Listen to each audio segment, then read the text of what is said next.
बिस्मिल्लाहिर्रहमानिर्रहीम second year. आज हम देख लेते हैं इंडिपेंडेंट एट्रीब्यूट्स। इन क्वेश्चंस को, इन टॉपिक्स को आपने आज अच्छे से समझना है क्योंकि आगे आपके लॉन्ग और शॉर्ट क्वेश्चन में अप्लाई होंगे। तो सबसे पहले हम देख लेते हैं कि इंडिपेंडेंट एट्रीब्यूट्स क्या हैं। तो इंडिपेंडेंट आपके एट्रीब्यूट्स जो आपके दो एट्रीब्यूट्स होते हैं, ए और बी। आपके ए और बी एट्रीब्यूट्स इंडिपेंडेंट तब होंगे जब आपका ए बी का एट्रीब्यूट इक्वल होगा A attribute multiply B attribute by N. मतलब आपकी जब लेफ्ट हैंड साइड और ये राइट हैंड साइड इक्वल होगी तो आप कहेंगे कि आपके एट्रीब्यूट्स जो हैं वो इंडिपेंडेंट हैं। अगर आपकी लेफ्ट हैंड साइड और राइट हैंड साइड इक्वल नहीं होगी तो नॉट इक्वल होगी, तो हम क्या कहेंगे, आपके एट्रीब्यूट्स नॉट इंडिपेंडेंट है। फिर हम देख लेते हैं नेगेटिव एसोसिएशन। नेगेटिव एसोसिएशन में जो आपकी लेफ्ट हैंड साइड जो है वो लेस होगी राइट हैंड साइड से। ठीक है, आपकी जो लेफ्ट हैंड साइड है वो लेस होगी राइट हैंड साइड से, तो आप क्या कहेंगे कि आपके जो एट्रीब्यूट्स में जो रिलेशनशिप है वो नेगेटिव है। नेगेटिव एसोसिएशन का क्या मतलब है कि negative relationship between attributes A and B. ठीक है, अगर आपकी लेफ्ट हैंड साइड लेस होगी राइट हैंड साइड से तो आपकी जो एट्रीब्यूट्स का जो रिलेशन होगा वो नेगेटिव होगा। पॉजिटिव एसोसिएशन क्या है, अगर आपकी लेफ्ट हैंड साइड ग्रेटर होगी राइट हैंड साइड से तो आपका जो रिलेशन होगा एट्रीब्यूट का वो क्या होगा, पॉजिटिव होगा। पॉजिटिव एसोसिएटेड का क्या मतलब है कि positive relation between attributes A and B.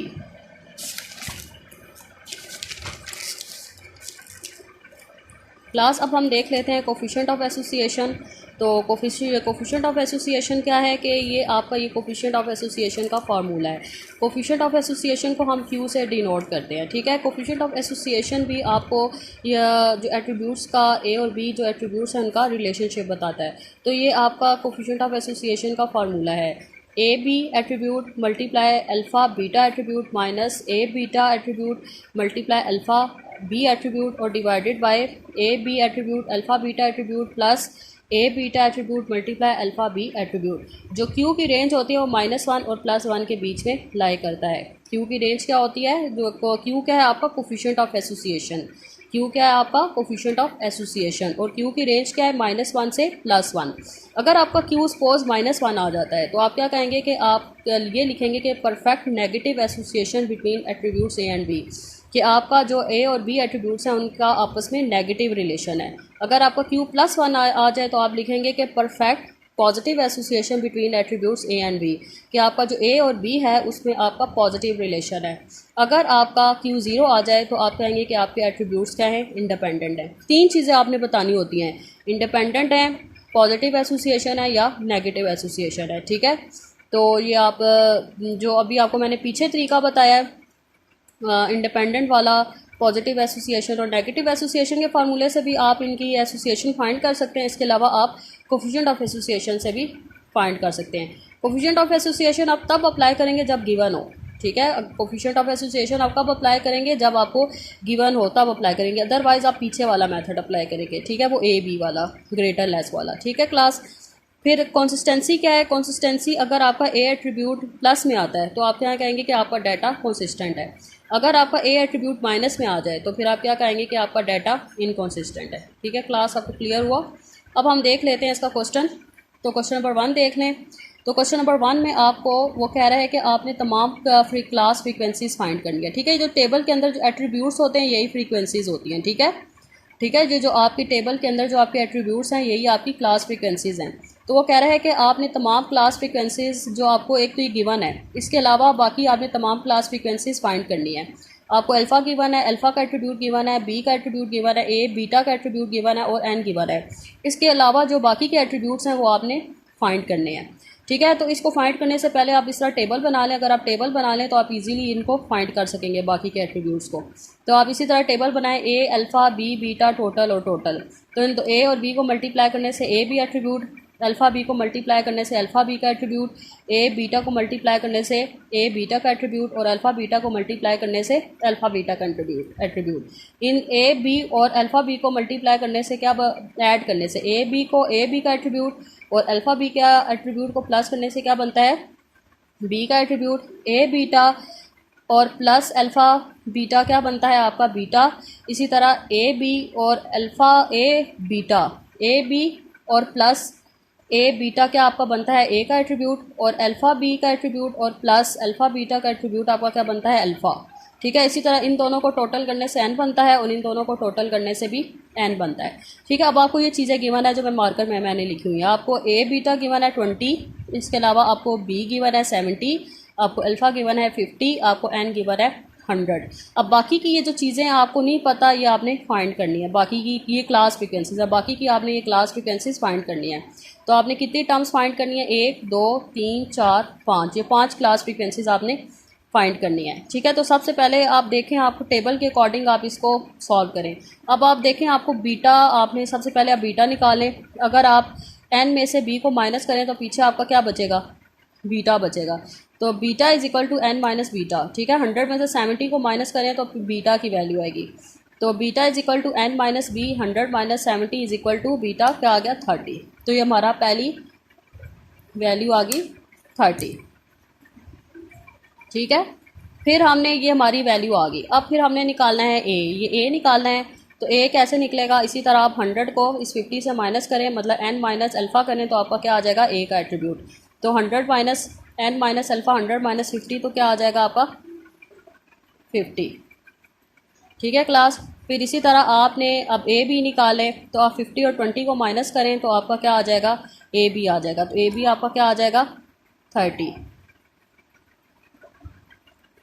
इसी तरह अब आप अल्फ़ा, अब आप क्या निकाल सकते हैं? अल्फ़ा बीटा पहले निकालें, क्योंकि अल्फ़ा इन दोनों को माइनस करने से आपका क्या आएगा? Alpha beta. तो 30 माइनस 20 क्या आ जाएगा आपका? Alpha beta. तो 30 माइनस 20 क्या आ जाएगा? 10। ये भी फिल हो गया आपका। अब पीछे आपका क्या रह गया? अल्फ़ा बी रह गया। तो अल्फ़ा और अल्फ़ा बीटा को माइनस करने से आपका क्या आ जाएगा? Alpha B. तो 50 माइनस 10 क्या आ जाएगा? 40। ठीक है। ये तो आपने सारी क्लास फ्रिक्वेंसीज फाइंड कर लिया, यही आपका सलूशन है। अब आप देख लें क्वेश्चन नंबर 2। तो क्वेश्चन नंबर 2 में आपको ये डाटा गिवन है, ए बी आपको गिवन है, ए बीटा गिवन है, अल्फ़ा बी गिवन है, आपको अल्फ़ा बीटा गिवन है। इसके अलावा आपने तमाम फ्रीक्वेंसीज फाइंड करनी है और एन फाइंड करना है, सेम पीछे की तरह ही है। तो आप ये सारा टेबल बना लें। अब आपको जो वैल्यू गिवन है वो अंदर लिख लें। आपको ए बी की वैल्यू गिवन है, ए बीटा की वैल्यू गिवन है, अल्फ़ा बी की वैल्यू गिवन है और अल्फ़ा बीटा की वैल्यू गिवन है। अब आपने बी बीटा, ए अल्फ़ा और एन फाइंड करना है। ठीक है। तो सिंपल आप इन दोनों को प्लस करें। 150 प्लस 260 क्या आ जाएगा? 410। ये आपका बी आ जाएगा। इसी तरह 250 प्लस 2340 प्लस क्या आएगा? 2590। ठीक है क्लास। इसी तरह आप ए निकाल सकते हैं। 150 प्लस 250 400। इसी तरह 260 प्लस 2340 आपका क्या आ जाएगा? अल्फ़ा 2600। ठीक है क्लास। इसी तरह इन दोनों को प्लस करें या इन दोनों को प्लस करें तो एन आपका क्या आ जाएगा? 3000। ठीक है। ये आपका टेबल फिल हो गया, आपकी तमाम क्लास फ्रिक्वेंसीज आपने फाइंड कर ली हैं। ठीक है। ये इस तरह फिर आपने नीचे अलहदा से शो करना है फार्मूला बना के। ठीक है। टेबल की हेल्प से आप फार्मूला बना सकते हैं इस तरह। ठीक है। टेबल बना लें, फिर आपको फार्मूला आप इजीली इसका बना सकते हैं और इनके सोल्यूशन आप निकालें। ठीक है क्लास। अब आप देख लें क्वेश्चन नंबर 4, क्वेश्चन नंबर 3 आपने खुद करना है। ठीक है। जिसका क्वेश्चन नंबर 4 है सेम ऐसी क्वेश्चन नंबर 3 भी होगा। तो क्वेश्चन नंबर 4 में वो कह रहा है आपके पास ए और बी एट्रीब्यूट्स हैं। आपने देखना है कि हर पार्ट, 3 पार्ट्स हैं कि हर पार्ट में आपका ए और जो बी एट्रीब्यूट है वो पॉजिटिव एसोसिएटेड होगा, नेगेटिव एसोसिएटेड होगा या इंडिपेंडेंट होगा। तो अब आपको ए गिवन है। अब आपका जो एसोसिएशन का ये फार्मूला होता है ए बी बाय एन। अब हमने देखना है कि यहाँ इक्वल आता है, ग्रेटर आता है या लेस आता है। अगर इक्वल आ जाए तो आप क्या कहेंगे कि आपके एट्रीब्यूट्स इंडिपेंडेंट है। अगर ग्रेटर आ जाए तो फिर आप क्या कहेंगे कि आपके एट्रीब्यूट पॉजिटिव एसोसिएटेड है। अगर लेस आ जाए तो आप क्या कहेंगे? आपके एट्रीब्यूट्स नेगेटिव एसोसिएटेड है। तो अब हम लेफ्ट हैंड साइड और ये राइट हैंड साइड निकालेंगे। उसके बाद हम जज करेंगे कि आपका इंडिपेंडेंट बनता है, पॉजिटिव एसोसिएटेड बनता है या नेगेटिव एसोसिएटेड बनता है। अब आपको गिवन क्या? आपको ए एट्रीब्यूट गिवन है, बी एट्रीब्यूट गिवन है, ए बी एट्रीब्यूट गिवन है, एन एट्रीब्यूट गिवन है। अकॉर्डिंग टू फार्मूला आपके पास सब चीज़ें गिवन है। तो अब आप इसको सॉल्व करें। तो left hand side A B, ये लेफ्ट हैंड साइड है। तो लेफ्ट हैंड साइड आपका क्या? ए बी का एट्रीब्यूट। तो ए बी एट्रीब्यूट क्या है? 1/50। तो 1/50 आपका क्या? 0.02। ये आपके पास लेफ्ट हैंड साइड आ गई 1। अब आप राइट हैंड साइड निकालें ए बी बाय एन। तो A attribute multiply B attribute by N. तो ए एट्रीब्यूट क्या है? 340/70। बी एट्रीब्यूट क्या है? 13/50 डिवाइडेड बाय 250। इसको सॉल्व किया तो आपकी राइट हैंड साइड क्या आ गई? 0.0208। अब ये सेम नहीं आया, अब आपकी ये इक्वल नहीं आए। ये क्या बता रहा है कि आपका जो ए एट्रीब्यूट है, ए बी का एट्रीब्यूट है, वो आपके जो राइट हैंड साइड से लेस है। ए बी एट्रीब्यूट आपका क्या है? 0.02 और आपकी ये राइट हैंड साइड क्या आई है? 0.028, तो आपकी ये इससे लेस है, ठीक है। आपकी left hand side right hand side से लेस है, क्योंकि ये वैल्यू छोटी है और ये वैल्यू क्या है, बड़ी है। तो इसीलिए आप साइन कौन से लगाएंगे, जो आपकी लेफ़्ट हैंड साइड छोटी होगी तो आप साइन कौन सा लगाएंगे, लेस का साइन लगाएंगे। तो जब लेस है तो आपके एट्रीब्यूट्स क्या होंगे, नेगेटिव एसोसिएटेड। इसी तरह हम दूसरा पार्ट देख लेते हैं। दूसरा पार्ट में आपको n गिवन है, बीटा का एट्रीब्यूट गिवन है, A B plus A beta given है और आपको ए बीटा गिवन है, ठीक है। अब हमने ये फार्मूला लगाना, अब हम चेक करेंगे कि इक्वल होंगे, ग्रेटर होगा या लेस होगा।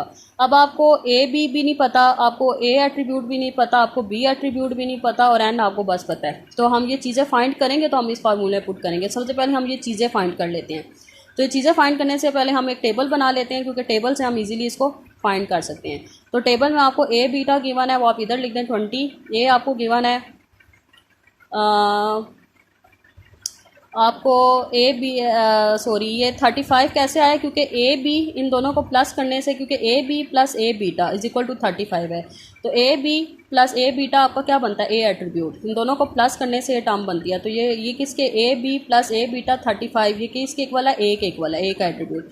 इसीलिए मैंने इधर 35 लिखा है, क्योंकि A B plus A beta is equal to इन दोनों को प्लस करने से जो 35 बनता है, 35 क्या आपका ए का एट्रीब्यूट, ठीक है। ये 35 आ गया। बीटा आपको 88 गिवन है और एन आपको 154 गिवन है। अब यहाँ से आप अब यहाँ से ए बी, ए और बी निकाल सकते हैं। तो एन आपके पास 154 है, ए आपके पास क्या है, 35 है। अब बी सबसे पहले निकाल लेते हैं। तो बी कैसे निकलेगा, एन माइनस बीटा से, ठीक है। एन माइनस बीटा, इसको माइनस करें तो आपका बी आ जाएगा। तो बी क्या आ जाएगा, 66। ये बी भी आ गया।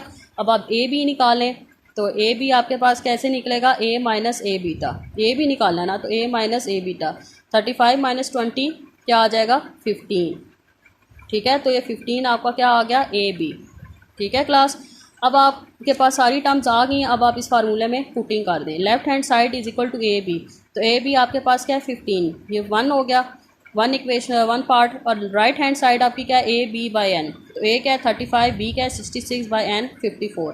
तो ये भी क्या आ गया 15। तो आपकी लेफ्ट हैंड साइड और राइट हैंड साइड सेम है। अगर आपकी लेफ्ट हैंड साइड और राइट हैंड साइड सेम हो तो आपके एट्रीब्यूट्स क्या होंगे, इंडिपेंडेंट होंगे, ठीक है। क्लास क्लियर हुआ। अब आप तीसरा पार्ट देख लें। तीसरे पार्ट में आपको ए बी गिवन है, अल्फ़ा बी गिवन है, अल्फ़ा गिवन है और ए गिवन है। तो अब आपको ए बी आपको गिवन है, ए भी गिवन है, लेकिन आपको बी और एन गिवन दिया है। तो सबसे पहले हम इन चीज़ों को फाइंड कर देते हैं अकॉर्डिंग टू टेबल। तो ये टेबल में जो वैल्यूज़ गिवन थी मैंने मार्कर से लिख दिए हैं। अब आप बी कैसे निकालेंगे, बी इज़ इक्वल टू इन दोनों को प्लस कर दें तो सिंपल बी आ जाएगा। तो बी क्या आ जाएगा, 6000, जो आपका बी आ गया। अब आप एन निकाल लें, तो एन कैसे निकलेगा, इन दोनों को प्लस करने से एन आ जाएगा 70,000, ठीक है। दोनों टर्म्स आ गई। अब आप फार्मूले में पुट कर लें। Left hand side A B है, तो ए बी आपका क्या है 5300। Right hand side A B by N, इसको सॉल्व किया तो ये वैल्यू आ गई 2914.29।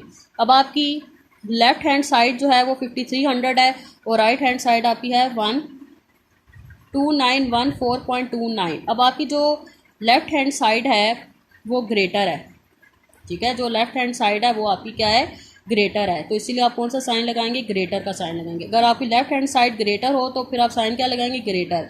अगर आपकी लेफ़्ट हैंड साइड लेस हो तो फिर आप साइन कौन सा लगाएंगे, लेस। तो अभी आपकी लेफ़्ट हैंड साइड क्या है, ग्रेटर है। ग्रेटर है तो आप साइन कौन सा लगाएंगे, ग्रेटर का। तो जब ग्रेटर का साइन लगेगा तो उसका क्या मतलब है कि आपके जो एट्रीब्यूट्स हैं वो पॉजिटिव एसोसिएटेड है, ठीक है। क्लास ये क्लियर हुआ। अब आपकी डायरी है कि आपने क्वेश्चन नंबर 1 to 4 ये आपने करने हैं और मुझे मंडे तक आपने चेक करवाना है। और जो चीज़ समझना है वो आप मुझसे पूछ लें। अल्लाह हाफिज़।